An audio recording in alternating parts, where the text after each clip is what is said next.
once again, we have to raise the question: what has Apple done revolutionary since Steve died? I see wonderful upgrades everywhere. They've certainly turned it into gold. But where's that thing that knocks us off our feet like Apple unrolled during the first decade of the century? I mean, right. That's the one criticism of the company, which, to its credit, is still a $3 trillion company. Yeah. It's very successful. But you're right. We haven't had much in the brand new, gigantic Grand Slam hit space. Certainly not the watch, and everything else has felt like an update. I would argue Siri has been passed quite quickly and substantially, and so this will be interesting to see what Apple comes up with. Either if it's just an AI focus, Apple is the company to bring AI to the masses if it can get it on the iPhones. But also, will there be some new products in the pipeline anytime soon?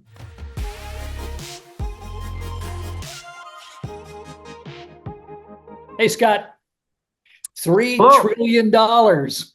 Yeah, I was going to say, welcome to the $3 trillion era. Goodness. Wow. So Nvidia crossed that, I think, yesterday. In fact, when I was on the BBC last night, the first thing they wanted to talk about was what's going on with Nvidia, $3 trillion, and they've surpassed Apple in value. So now they're the second most valuable after Microsoft. Microsoft surprises me. I mean, how are they all the way up there? I have a good idea how the other two are, but Microsoft is so old school. Yeah, but I think Microsoft and Nvidia are up there for the same reason. The hype about AI. Apple, it's almost surprising because they've gotten there without showing their AI cards yet. Even Google is 2 trillion plus on the back of a lot of AI hype. So Apple, I think, and by the time many people listen to this, Apple will have done its Worldwide Developers Conference. That's on the 10th of June with the Yep. keynote, and I expect a whole lot of AI to be unveiled there. Yeah, I read a very interesting piece in the Wall Street Journal uh, that guy named Aaron Tilley did it. And he pointed out that Apple was really one of the first consumer electronics companies to be an AI. Siri is essentially an AI product. And so Right. it was assumed that, you know, Apple was in front of the parade, not at the back of it. And it would roll out a bunch of stuff over the next decade. And it's been a decade now. Siri got improved, but everyone's waiting for Apple to step up and show their stuff. Right. I mean, Siri got improved, but it also got lapped pretty quickly by the likes of OpenAI's assistant Yeah. and even Google's. And I think that's what a lot of people will be looking for at the WWDC is to see what will Apple do with Siri that has now taken a pretty substantial backseat to what the other companies are doing with AI assistants that show up on your phone, which is where a lot of people talk to Siri. So I think the ball is in Apple's court and it's got to do something, whether it says, hey, we're working with OpenAI or Anthropic or whatever, or we've developed our own. But Siri really has to step up because now the other companies have passed them. Yeah, well, and Apple has created this sense that all their major introductions are at the developers conference. So it's got to either happen, next week or it's going to be another year. And people are really anxious about this. I had forgotten that Siri was essentially Steve Jobs' last project. And once again, we have to raise the question: what has Apple done revolutionary since Steve died? I see wonderful upgrades everywhere. They've certainly turned it into gold. But where's that thing that knocks us off our feet like Apple unrolled during the first decade of the century? I mean, right. That's the one criticism of the company, which, to its credit, is still a $3 trillion company. Yeah. It's very successful. But you're right. We haven't had much in the brand new, gigantic Grand Slam hit space. Certainly not the watch, and everything else has felt like an update. I would argue Siri has been passed quite quickly and substantially, and so this will be interesting to see what Apple comes up with. Either if it's just an AI focus, Apple is the company to bring AI to the masses if it can get it on the iPhones. But also, will there be some new products in the pipeline anytime soon? Yeah, one certainly hopes so. I mean, we all knew that Tim Cook was going to make the trains run on time, and he's made them run at, super speed and for a long time. But knock was always, where's the innovation? And I think they really have to show it right now, or the market's going to punish them. The stock markets and maybe even the public start moving away. Possibly. It's interesting to me that Apple has stayed as high, stock market value wise, as it has while staying quiet in this AI boom. They've still stayed at that $3 trillion level. They haven't fallen back. We've seen some software companies give up some of the gains simply because people are taking money somewhere because they need to pile it into Nvidia and Supermicro and AMD and things like that, a lot of these chip companies. But for Apple, they've stayed strong.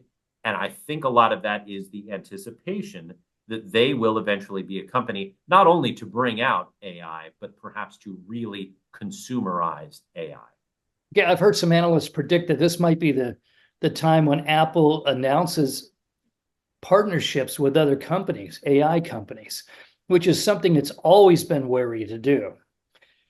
Right, but what's the alternative? There are so many companies that are so far ahead now. Yeah. It would make sense. I mean, if you listen to OpenAI's demo, and this was the controversial one because Scarlett Johansson thought that it sounded like her, but regardless of that part of it, it was fairly impressive that people could ask their phones search queries and have the phone converse with you while giving you answers, sort of the promise that Siri always has been a few steps short of.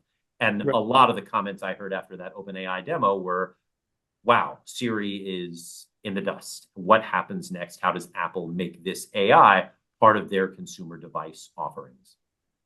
Okay, so I should mention that as long as we're on AI and Nvidia crossing 3 trillion, today is its 10-to-1 split. Today, Friday, is the day the stock has a 10-to-1 split. I'll be curious what effect that has on the market. Obviously, the easy answer is it doesn't affect the stock price or the stock value. But I think psychologically, it really does. I think a lot of people who I think thought, people are going to go understandably, that swarming into that stock. They've been reading about it. People nowadays are just in love with the next big thing when it comes to stock. And now they can afford it. I expect a boom tomorrow on that company. right, it may happen because understandably, $1,000 a share is intimidating and $100 a share is a lot less. And now we may see some of that money that was waiting simply because the shares are less expensive. And does that raise Nvidia's stock market value even more above the $3 trillion range? We'll see. You're the guy that's got all the tools there. What's the future look like? Futures look like on Nvidia on Friday. It's hard to tell because on Thursday it was down, and that makes a little sense because goodness, the run Yeah, up, overpeaked. right? I mean, over the last couple of years, over the last few months, over the last couple of weeks, even the last couple of days, as it shot past 3 trillion, were just crazy. I mean, the money is just piling into this stock, and I don't know. People clearly weren't just waiting for the split; they were piling money in every way they could, and that's in a strong market. I think a lot of this depends on A, do we continue to have a strong market that people feel optimistic about? And B, AI, where does it go? We're starting to get people asking some tough questions about how does OpenAI ever make money with what it does? And therefore, how does Microsoft ever make money? We know how the chip guys make money, and that's real money pouring into NVIDIA. Good for them. We've seen that in their earning reports. But until the actual AI companies make money, are the chip companies going to continue to collect and collect and collect? And I don't know how long that lasts. Yeah, this is one of those periods where you can't be sure if it's the next big, really big thing, changes the world, or it's overhyped and you got to wait another generation before it, realizes potential. Right. Is it something that we all desperately need, or is it a utility that really helps businesses behind the Yeah. scenes? Eventually, we'll find out. But if I had 100 shares at 250, I bought it at $250 a share in Nvidia, I might take a little profit out at $1,000 a share. It'd be hard to say no. Yeah, you'd probably be wise to do that. Yeah. Yeah. Oh, another one. Speaking of Microsoft, the Federal Trade Commission is now announced it's investigating whether Microsoft structured one of its AI deals properly to avoid government antitrust review. I think it had to do. Microsoft uh, hired Inflection's co-founder and almost all of its employees and paid 650 million bucks, but supposedly didn't jump through all the government's hoops as it did so. It didn't notify the right people. What do you think? Just a tempest in a teapot, trying to get an AI, trying to rein in AI again? I don't know about rein in, but I think they're onto something here. Remember, there was this real talent hungry scooping up of a lot of people and even companies by the big guys, your Yeah. Googles, your Metas, certainly your Microsofts. And it's worth looking into this because, after all, what do these agencies do? They represent us, the consumer. And how often do we end up with these hot technologies in the hands of just a few gigantic, extremely wealthy companies? And Yeah. that's not good for competition. It's not ultimately good for the consumer. So to check out some of these deals makes sense because we're coming out of, and possibly, depending on how these things perform, heading into just a huge era of talent grab. And the companies with the biggest pocketbooks always seem to win. It's like the Los Angeles Dodgers all the time Right. in tech. And By that the gets, team. yeah, and that gets boring after a while, unless you're a Dodger fan or a Microsoft shareholder, I guess. Yeah.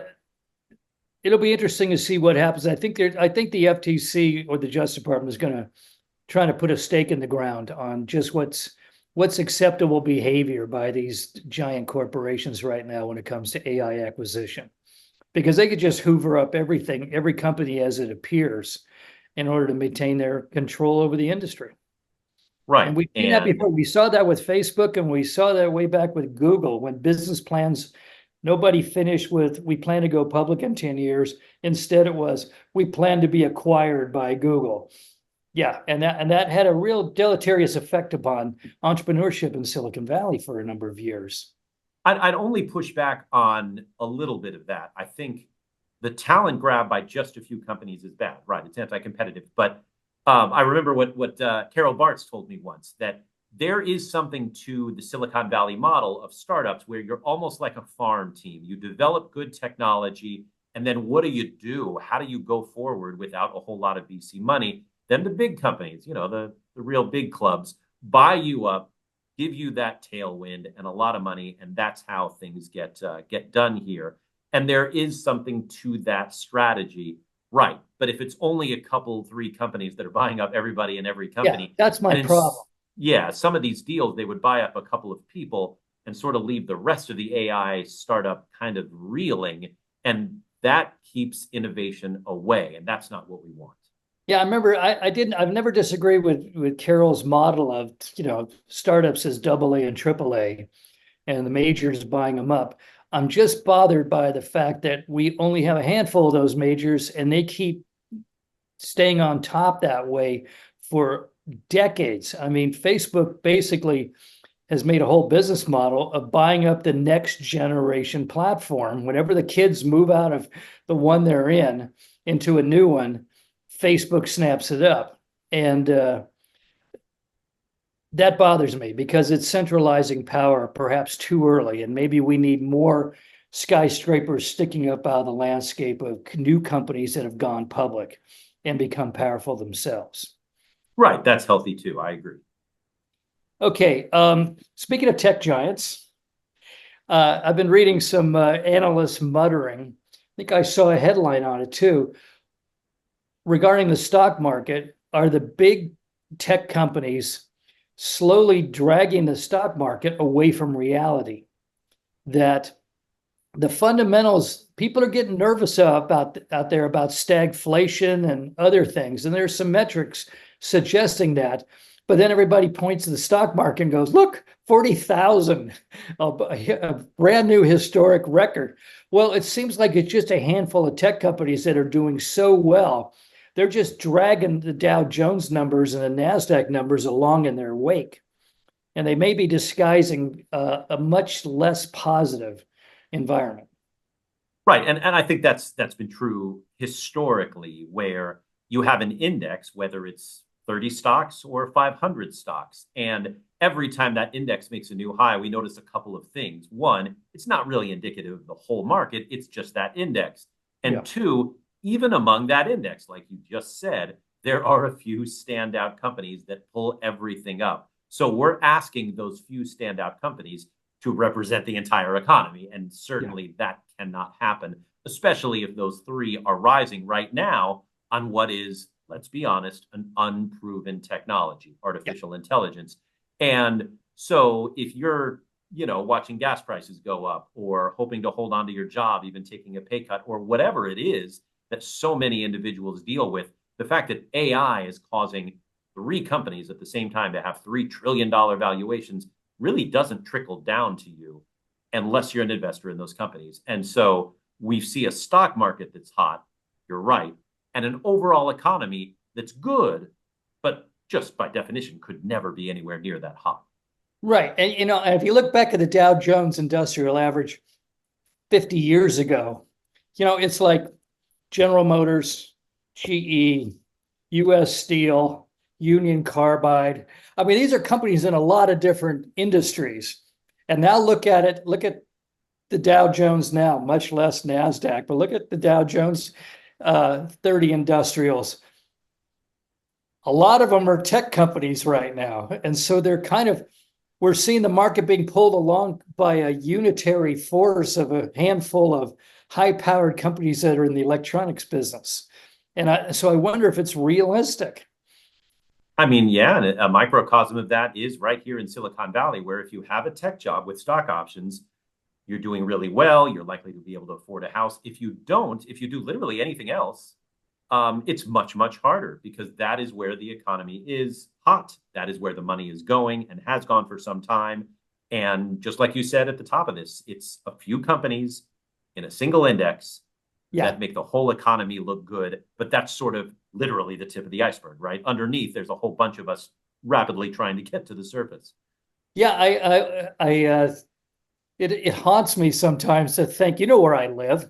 If I climbed up on the roof of my house, I could and turn my head, I could simultaneously see Google's headquarters, Nvidia's headquarters, and Apple's headquarters.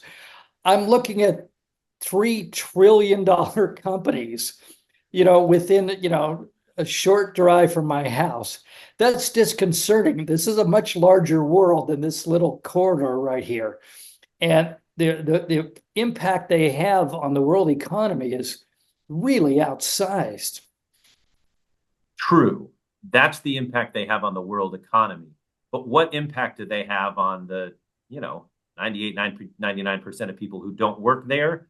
A little bit, but not all that much because they're not solving the housing crisis. They're not solving the homeless crisis. They're not solving inflation, certainly. They're doing some impressive things with technology that many of us use, but really they're involved in the overall economy on a very niche level. Okay, I'll agree with you on that. I'll buy that one. But their power to influence things like Washington, D.C. Absolutely. Very it's outsized. It's outsized. Absolutely. Yeah. You're right. Holiday Inn probably has one lobbyist that, works in the D.C. 3 times a year. How many lobbyists do you think Google has at this point?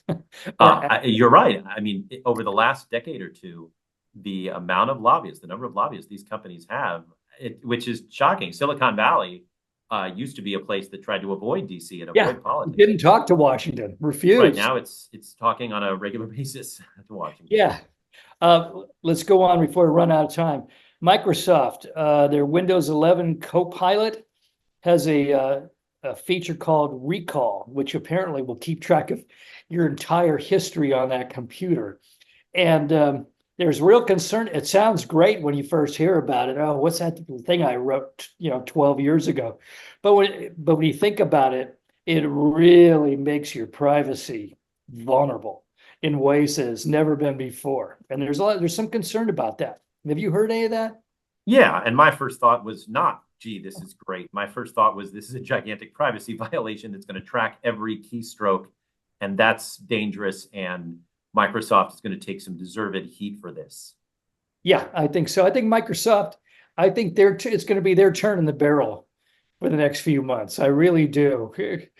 You know, especially since they're on top now. They're the most valuable company in the world. That makes them a real. Their back is a big target for arrows, and I think we're going to see that. Speaking of companies that were once the biggest in the world, Hewlett Packard Enterprises reported a new high in revenues for the quarter after a 14% revenue decline first fiscal quarter. There's a company we don't talk about anymore, but all of a sudden that part of HP is doing great. And you know why? Can you guess?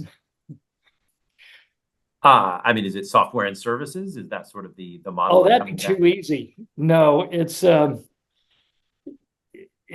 same stuff everybody else is getting rich on right now.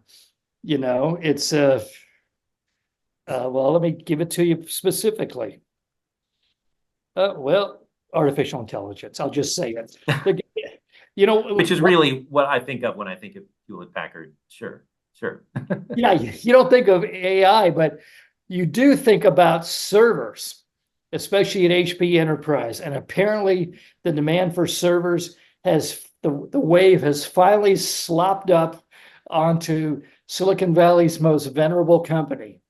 And they actually had a real good quarter again. I mean, I can't honestly say HP's back, but it's had a good year. So, well, it's had a good quarter. All right. Yeah. So you're right. I guess with every hot thing, it's the tools that really make it work, right? That's why Cisco and Sun did so well during this .com boom. And now you're seeing servers and chips.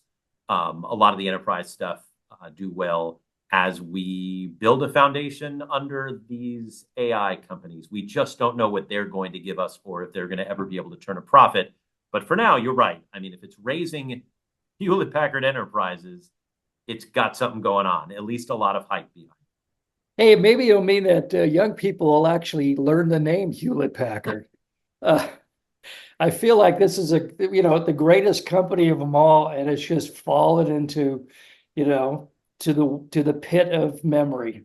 And if it has one more revival, bully for them. That'd be nice. I could recommend a good book or two, right? Oh yeah. Automobiles, Rivian. Rivian's interesting. I mean, everyone thinks these niche electric vehicle manufacturers are kind of fading away, but Rivian's, man, it's come out with a redesign of its pickup and its SUV, and it's added Nvidia chips into it, and it's got a second generation version coming out. I mean, that's pretty cool. Yeah, I saw the second generation version. I like it. I love Rivian, and I'm not even a truck guy, but I see the SUVs that Rivian makes. A friend of mine showed me his, and it's gigantic. It's smooth. It's gorgeous. It's electric. It made me wish I had like 5 kids and a bunch of dogs and camping gear that I could throw in the back. They're really expensive, so I can't afford one. But I'm very glad to see. I think it's going to be $71,000 or something. That's just to start with. Yeah, this guy's paying 6 figures, like low 6 figures. But still, this is important to see trucks and SUVs and all that stuff. And I'm looking forward to the second round of Rivians because they look a little less expensive. But the company is struggling. Their stock price is low. They're full of potential, but they haven't delivered. And we've talked about it before. They still lose money on every sale, which is really not a good business model. Yeah, but Facebook did that for 10 years. And all of a sudden, they ruled the marketplace. No, as it happened, coincidentally, it's not apocryphal. I was on Page Mill Road today in Palo Alto, heading down from the freeway down El Camino.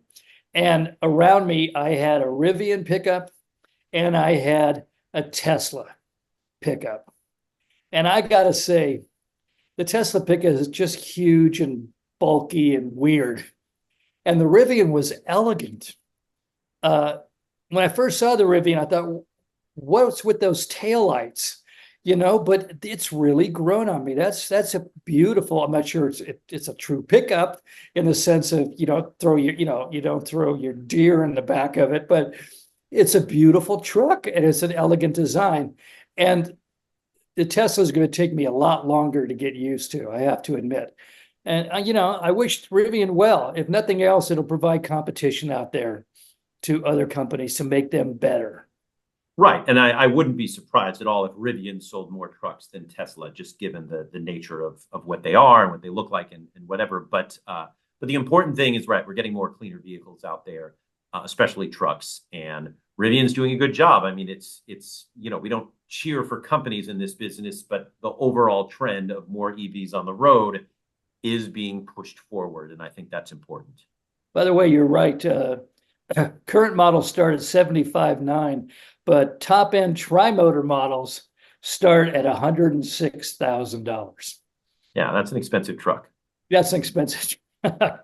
Okay, we got to mention Roaring Kitty, Keith Gill. He announced that he was he'd bought $116 million worth of GameStop. He's going to try to drive that thing. Well, it's already working. GameStop's up, what, 80% or some incredible number. But E-Trade has had enough of him, and they're really considering dropping him, that he won't be able to trade on E-Trade anymore. I really have so little interest in this entire story. All I'll say is speculation is dangerous. Following one person who you don't even know exists is dangerous. And as far as the E-Trade thing, when I think of Roaring Kitty, I don't think of E-Trade. I think only of Robinhood, because we went through all that with Robinhood. And Robinhood would be good right now to say, come on our platform because we're crazy just like you are.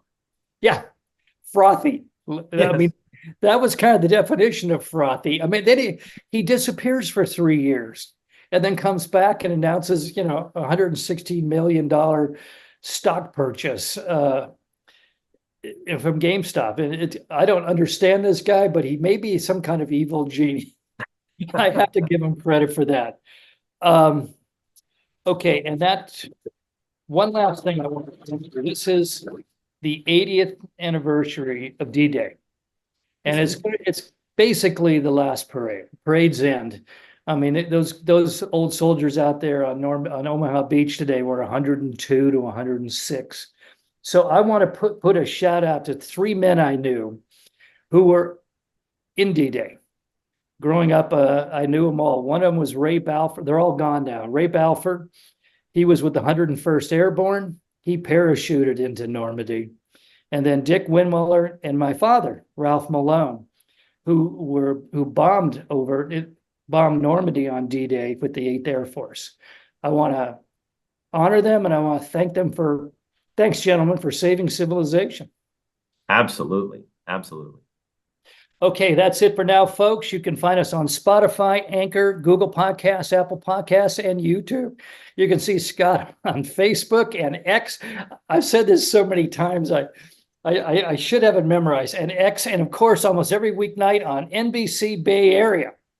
And me regularly on the BBC World Radio show, Business Matters. Have a great weekend, and we'll see you next week. Bye-bye.